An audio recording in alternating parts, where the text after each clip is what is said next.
Welcome to the MotUS Edge, where we celebrate business, primarily youth sports facility management, leadership, and motivation. Co-hosted by Stacy Rowe, Cole Stott, Kevin Brubaker, and Casey Jones. We are here to fill your cup with knowledge, laughter, affirmations, and comfort knowing that you're not alone. You can and will succeed with the MotUS Edge.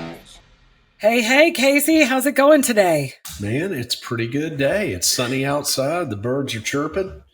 And good day. How about you? It is not a sunny day here at all. Actually, it's quite gloomy, and I feel like I just heard some rumbles of thunder outside. So not super fun times in my neck of the woods. That probably means that'll be my way in a few hours. So. Yes, probably so. Well, today we are going to talk about different ways to diversify your business. Love it.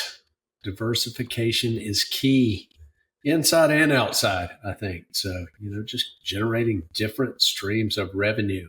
Those are things I heard a lot about as a young man and didn't do a whole lot about as a young man. But as I have gotten older, those have become more and more important, just making sure that you've got money flowing in from more than one direction, so to speak. Yeah, so I think that you bring up a great point.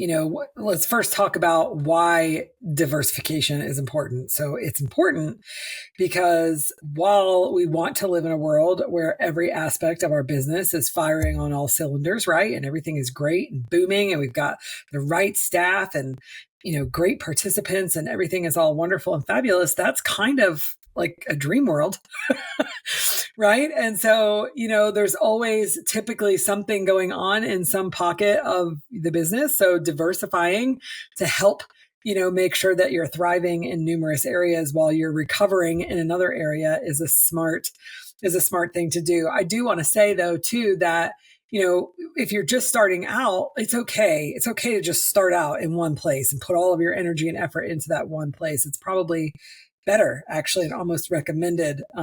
Totally agree. Chick-fil-A did one thing to begin with, chicken, and they did it really, really well, and since then they've added on some things. They've got some breakfast sandwiches and some mac and cheese now. But gosh, what did it take them 20, 30 years before they did that? So what you say is absolutely perfect. You've got to kind of lay that foundation and make sure that the bread and butter is good to go.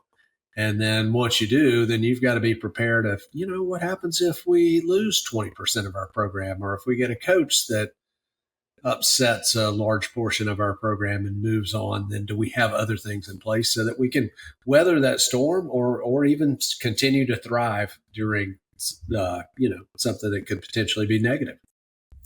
Yeah, I agree, and I think that, a good way to start with diversification is to build feeder programs. So, assuming all of our listeners out there, right, are all-star cheer people or have we'll call them competitive team programs. Maybe it's an elite program, or maybe it's a prep program, maybe it's rec, all-star performance, whatever, but you have some type of team program. So the first way to diversify is to create a feeder program, which would be additional teams and classes even. So for example, if you have an elite all-star program, then diversifying to add a prep program would be a good idea. Maybe a full year prep program or a half year prep program. And then if you have, elite and prep, maybe you start a novice program.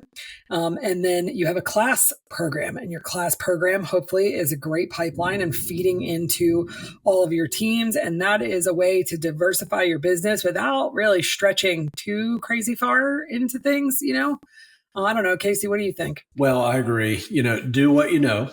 I have made a lot of mistakes over the years of diversifying into some businesses that I didn't know. A prime example, we see these things that our kids do. Oh, not so much anymore. It's more spray tans. But I remember 20 years ago, everybody went to the tanning bed, and right before the competitions, so, hey, let's get in the tanning bed business.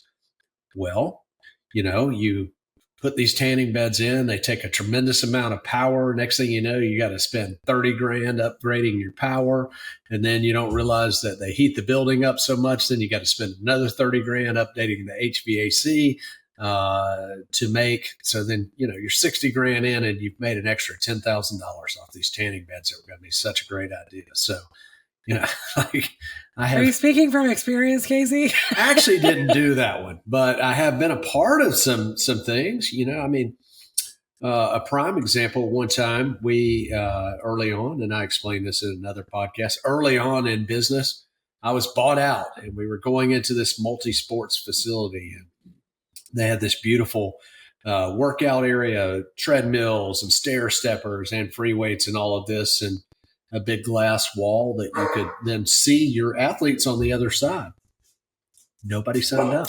Yeah, I think a lot of gym owners made that mistake as well in thinking that would be which in theory, it sounds like a brilliant idea, really and truly. It does. But then when you really think about it, the parents that come and stay and want to watch, they want to watch their kid, They didn't come to hang out in your building to work out or to maybe buy a cup of coffee or whatever. And then oftentimes working out or even simply stopping by the Starbucks and hanging out there is social to them. So they do that in their own community, in their own space. And this is their kids' community and their kids' space. And they come to watch often. Yeah. Not saying it can't work, but all things to think about. Agree. And I think, there's ways to diversify, like we said, that are a little simpler, easier, and less scary. Like Casey said, stick with what you know. So kind of adding on more teams or different options of teams, different opportunities for teams, classes, that kind of feeds into that. I think getting a little bit more creative and outside of the box, but again, making sure that it's something that you really want to do and that you're going to take the time to get to know it. So I'll use a couple things as an example. Preschool. I think starting a preschool program in your facility, if you have the space, is a great idea because it is a great feeder program to your tiny program, whether it's, novice, prep, or elite. It's a great feeder program. I know that when we started back in my gym, this was years ago, we started a preschool program. We grew that preschool program to 130 participants. And because of that, we ended up having 2 tiny teams, which may not seem like a whole lot now, because a lot of people, I think, have 2 tiny teams. But 12, 13 years ago, that was unheard of to have 2 tiny teams. And so we had 2 tiny teams of like 15 kids. Like they were pretty decent sized tiny teams. And so, that's a great way, I think, to really, diversify. And it also helps to expand kind of what you're doing. I don't know if you could hear that or not. Wow, I did hear that. Okay, that was pretty awesome thunder right there. Yeah. Yeah. My house shook, 200 miles away. Yeah. Sorry about that, gang. Anywho, I think it's a great way to build upon what you're already doing, but you have to be ready and willing to put in the time and effort. Once you establish your program as All-Star Cheer, you have to think about, this goes for anything, insert tanning beds, insert workout facility, insert dance, gymnastics, whatever. But you have to think about if you were an All-Star cheerleading facility and that's what you're known for, and that's what people talk about you as, my daughter wants to get into cheerleading. We'll go to Stingrays because that's the household name in your community, right? Go to Premier because that's what they know that you're into cheer. If I'm a mom that says, I have a 3-year-old and I want to get them into some preschool, classes or some preschool gymnastics or preschool, whatever, Stingrays or Premier may not be at the top of their list when you're starting this brand new program. So you have to know that it's basically like starting something from scratch. You have to kind of educate the consumer that, hey, you have this new awesome thing and spread the word. And that takes time. You got to be willing to invest in that, and maybe you're not ready to do that and that's okay, but know that that's what it's going to take when the time comes. Well, it definitely takes the time. And one of the things that, I failed in the past on that exact venture is having the correct personnel because we would have awesome, elite, all-star coaches, and everybody's always wanting to make a couple extra bucks. Well, sweet. We're going to start this morning program. You can come in here and do these classes. Wah, wah, wah. That didn't go well. Man, that, It's not their forte. It's not what they're great at. And then what you have done is said, hey, go ahead and come in here at 9 o'clock in the morning, and you're pretty much going to be in here in some way, shape, or form until 9 or 10 o'clock tonight. And then when you're done with that, I need you to take your team home with you and worry about that and focus on watching videos and all that. And, it's just not going to last. And those aren't going to be the folks that are going to build that program. So no matter what it is, whether it's the tan and mid business or you're going to sell slushies in the corner, whoever's doing that has to be dedicated to that and can spend the time and the energy, not only to keep it going, but just to grow it from the ground up potentially. Yeah. Some other great things, some other great ideas to diversify, starting a dance program, again, that requires a certain person with a certain set of skills, that somebody that is going to take it and love it and nurture it. Summer camp, adding summer camps. I think most all-star facilities do a lot of school summer camps, but you could do recreational summer camps as well. There's, all kinds of moms that are looking for care for their kids in the summer while they're out of school. So you could offer, day camps essentially, throughout the summertime. Start with a week, move on to 2 weeks, 3 weeks, and so on, as you grow. But that's another great opportunity. I'm trying to think some of the other things. Homeschool classes are can be huge in certain areas, depending on maybe that doesn't work for your area, but there are some areas that's really great opportunity. I think you just got to find the niche, and you've got to find what works for your area and kind of see what's going on. I know an issue we ran into our morning program, like the Mommy and Me classes and Tumble Tots, come from a large metropolitan area. A Mommy and Me class, it does not really matter how good the program is. It doesn't matter if you won Worlds last year. That's not going to be a draw for somebody to come into Mommy and Me. And we were struggling because every large neighborhood had that at the entrance of the neighborhood, or it was close by. So in order for them to get to us to do Mommy and Me, they were going to pass 5 other locations already doing it. And they simply weren't going to make it our way because for nothing more than convenience. So you got to study what you're doing. And if you are going to take a chance on something, make sure it's a calculated risk. Don't put 6 figures into something that you don't know whether it's going to work.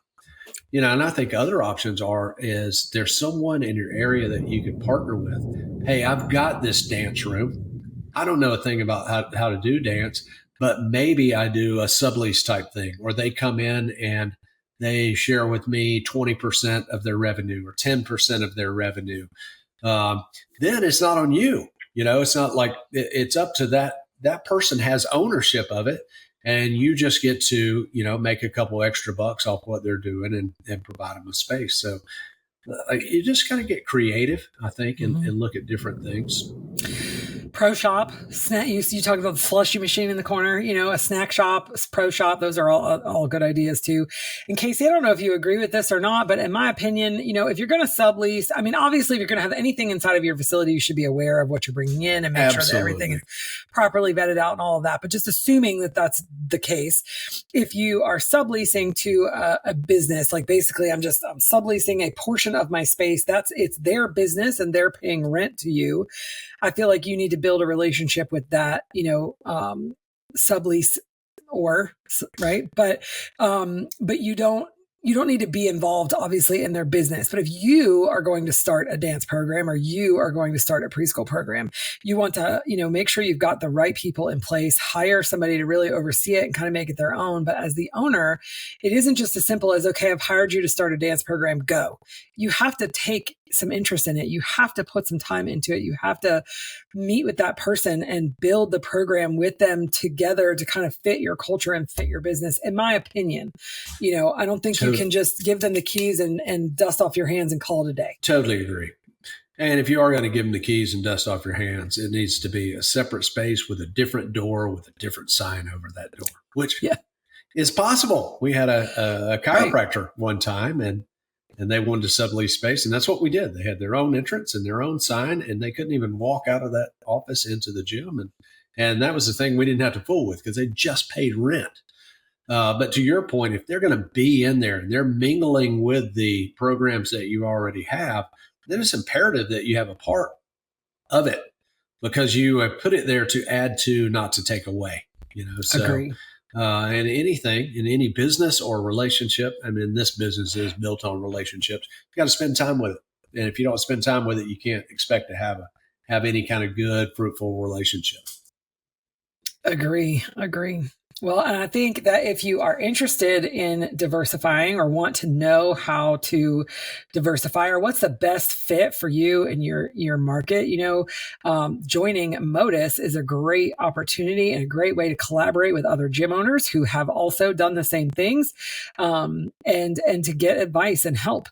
MotUS is a community of gym owners that work together to help each other grow. As a member of MotUS, you get access to our Gym Owners Vault, which includes templates for every aspect of your business. We continue to add new resources constantly. We have people ask us for something. We don't have it. We whip it up. Our members are so wonderful and share their own information, and we take that and turn it into an option for everyone else to use, which is great. In addition, you're added to the private VIP owners Facebook group, as well as the opportunity to join monthly webinars geared directly towards gym owners. You also receive amazing discounts from our Prime Alliance event producers, the Cheer Expo, Choice Events, All Out Brands, All Day Cheerleading, and American Spirit Championships, and our awesome affiliates like Infinity, Cheer Sounds, Bookshop Fundraising, and more. As a member, the MotUS Business Expo Conference is included in your membership. The conference is September 28th through 30th this year in Nashville, Tennessee. And again, it is included in your membership. It's an awesome business conference with 2 days of business development, leadership, and growth. The Business Expo is designed specifically with gym owners in mind. This year, we are hosting the Pioneers of All-Star book launch to celebrate the pioneers of All-Star Cheer, the book and all the pioneers. Join the movement today at www.joinmotus.com. That's www.joinmotus.com.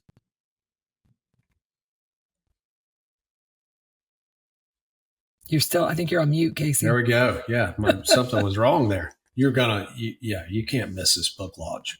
Fireworks, drone shows. You may even see Prince reincarnated here. Sky's the limit. If Cole had his way, all of those things would be happening. But I'm not sure he's going to get his way. We'll see. Maybe not all of them, but we'll get some of them. So it's going to be a lot of fun, and we're going to have a lot of great. We're going to have a great time, and a lot of members are attending. So it's really awesome and exciting.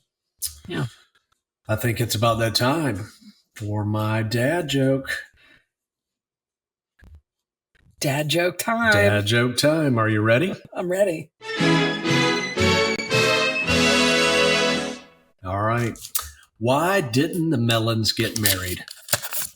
Why didn't the melons get married? I don't know, because they were melancholy. Close. Because they cantaloupe. Cantaloupe. Oh, my goodness gracious. Good stuff, huh? We're getting to really enjoy these dad jokes, even though we have to censor some. So, no, me too. They're a lot of fun. They're a lot of fun for sure. More and more people are sending them in. So if you got a good dad joke, send it our way. That's right. That's awesome. Definitely send in your dad jokes. We appreciate it for sure. Send in your questions if you have gym owner questions, or you want to hop on the podcast as a gym owner just to troubleshoot and talk about some of the things that you're going through, and have our MotUS and have the MotUS Edge with us right here on the podcast. We have a gym owner that signed up for that as well, and we would love to have more. So that'd be awesome.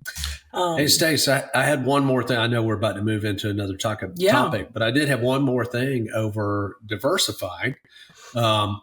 Look for things outside of your building. And I know some of you own your buildings, or you even have the opportunity to use the land, even if you don't own it. But you can park trucks and only delegate them to a certain portion of the land and only come in and out at certain times. You can put up cell phone towers. You can put up billboards. One of the properties we're on, they get paid $6,000 a month for this giant digital billboard that's out in front of the building. That's on some land that would be used for nothing else. So that's, Don't just limit that is kind of against what I said a minute ago. Make sure it is what you know, but that's a simple way to make some big bucks. That's super creative, outside of the box thinking there for sure. I love it. So when you are running a gym or just, working on diversifying, whatever way you go, you need people that can help you. You can only do so much as one single person. So we're going to talk a little bit about delegating and how to delegate and, the importance of delegating, right? So that you can accomplish more things. It is very important. I am not always great at it. I've gotten better at it in the later years, but early on, I was not really good at it, and I'm not sure if it was an ego thing or just an inability to do it. So, I think a lot of times, first of all, I was the same way. I remember Cole actually when I was in Boog, who was my original regional supervisor. I guess I reported to him when I first started with Premier years, initially over 25 years ago, I think now. Oh my goodness. Anyway, it's just yesterday. Right. He would tell me, all the time, you can't do it all. You have to learn to help, let other people do. And I think that, it's human nature. We want help. And we know we need help, and we just here, I need you to do this, but a person doesn't. So you give them a piece of the job to do, and oftentimes we hand it to them, and we just hope that they're going to do it, and they don't know what they're doing necessarily, or they need some training, or they don't do it exactly the way that you want it to be done, and you didn't really express that to them. So delegation, often fails, I feel like, because of that. Unless unless you get to the point where you're truly just looking for an autonomous human to take a ball and run with it, which I think is often not what we do. That's not what we want at the end of the day. I think a lot of it is, and for me in the early days, really looking back, it's fear. You're scared that somebody's going to take something from you that you've worked hard for. And that happened in the early days. You had coaches that would leave and literally take an entire gym would follow them. So for me early on, there was fear there of hey, somebody's going to take this from me. I've got to have my hands in everything. I can't not be a part of every single thing. I can't miss this meeting. I can't miss this employee dinner. I can't not be around because, man, something's going to get by me. And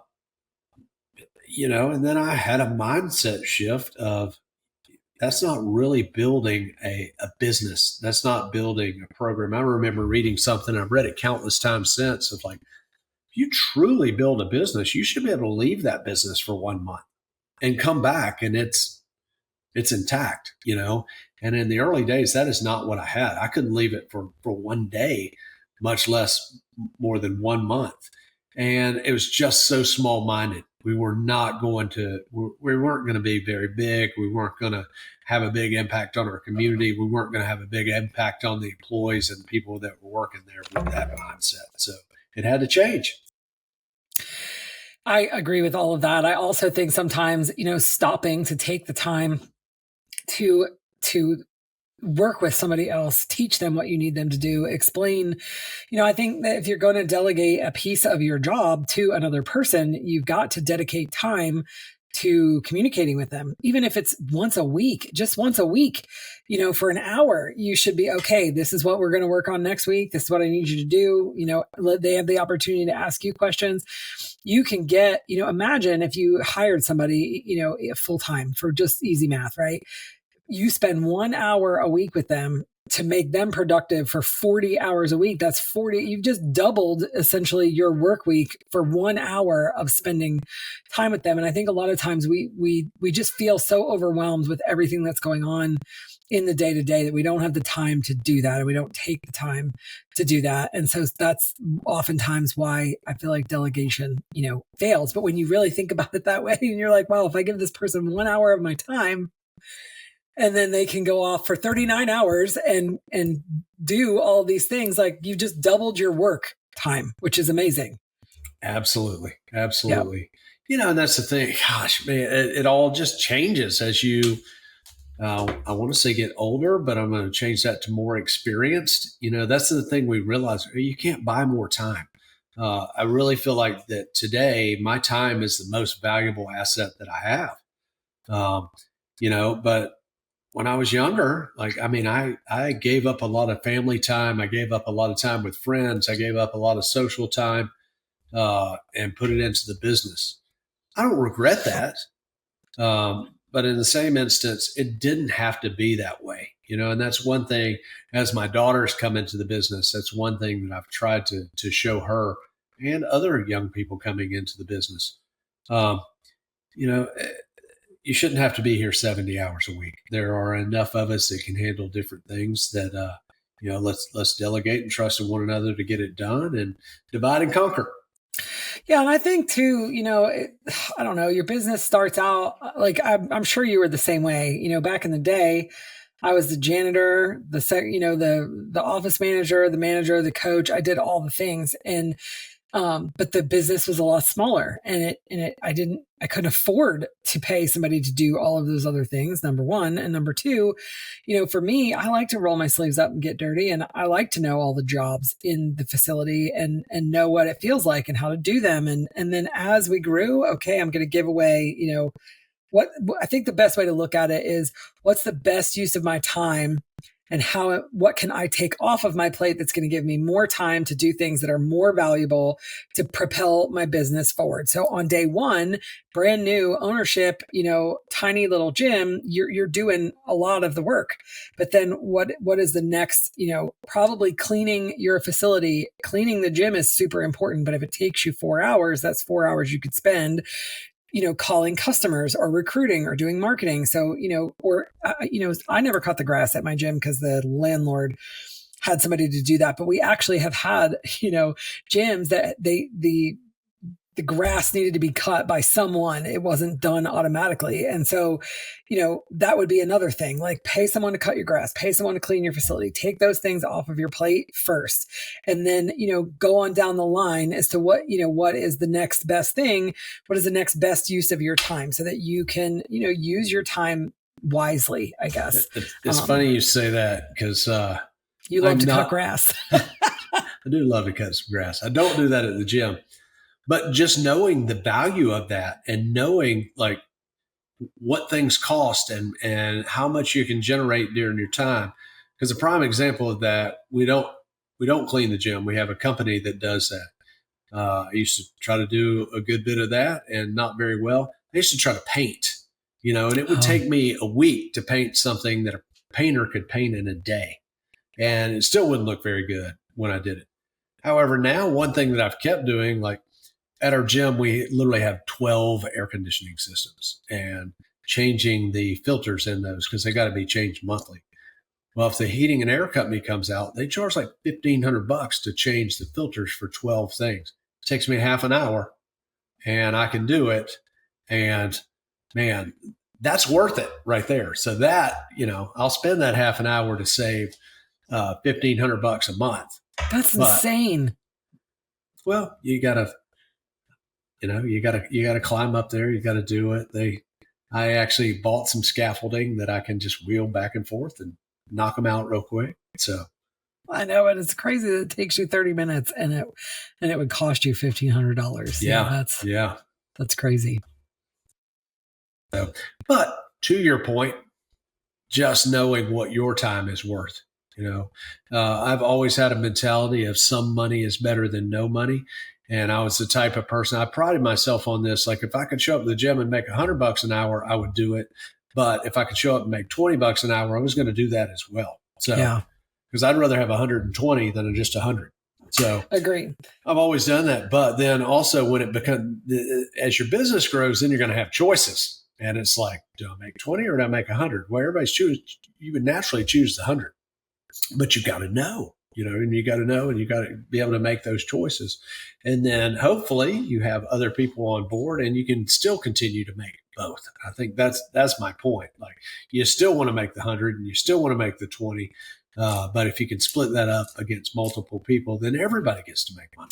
Yeah, I agree. And I think that in the delegation process, again, kind of going back to a lot of times people want to give and forget. Like, I'm going to give you this piece of my work and I'm going to forget about it. And I'm going to forget about you. And I think that it's important that, again, you've got to spend time with those people. You need to build a relationship. You need to help them grow. You need to train them in the way that you want. To your point, Casey, earlier about being afraid that people were going to leave and take kids or whatever, if you're building a genuine relationship and you're really helping to elevate and cultivate this person and teaching them skills and making them feel valued, you have a less likelihood of that happening and them leaving and going elsewhere. If you give and forget, you delegate and ditch, I'll call it. I don't know. I'm trying to come up with some kind of creative, fun saying, you delegate and you dip out on them. Well, then, yeah, they might be like, why am I doing all of this? I don't even care that I'm here doing it. You got to give them some,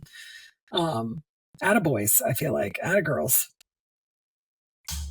Absolutely. And that's the thing. And you give them that and they still may leave and a better opportunity may come and you want that as well. Once again, I think it just goes back to building a program, because what I've seen in nearly 25 years of this business is you build a program, then a coach, a director, a high-level athlete, a team can go away and the program still stands strong and still continues to thrive. If you build an individual or a team, then there's not a lot of wiggle room there. So, you're building a program and then, you read all the business books and you're trying to prepare your employees and those people around you to go on to bigger and better things if that opportunity is there, especially if you can't provide that for them. So just getting over that fear, and I think, like I said, anything led on fear hardly ever works out.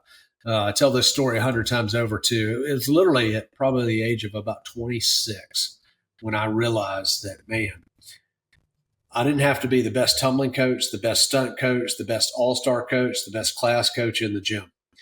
What would happen if I would go and hire people that were actually better than me at all of those things?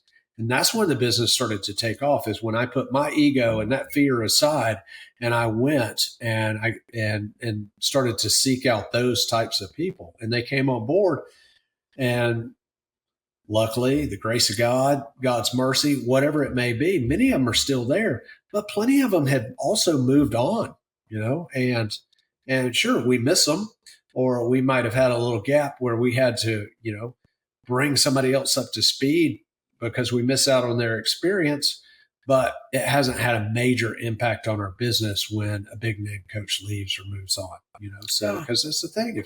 If they've got a better opportunity, I want them to have that. Which I think that kind of flows perfectly into our quote today, which is, invest in people, not ideas. A good idea is often destroyed by bad people, and good people can always make a bad idea better. I like it. Yeah. But, I still will say this, and it's not from a selfish thing, but the first people we invest in as business owners are ourselves, and you invest in yourself and you believe in yourself. And if you do that long enough, then you're going to get the opportunity to pass that on. And I think that if you're going to find any kind of true success and growth and have that growth mindset, then you're going to have to pass that on to other individuals.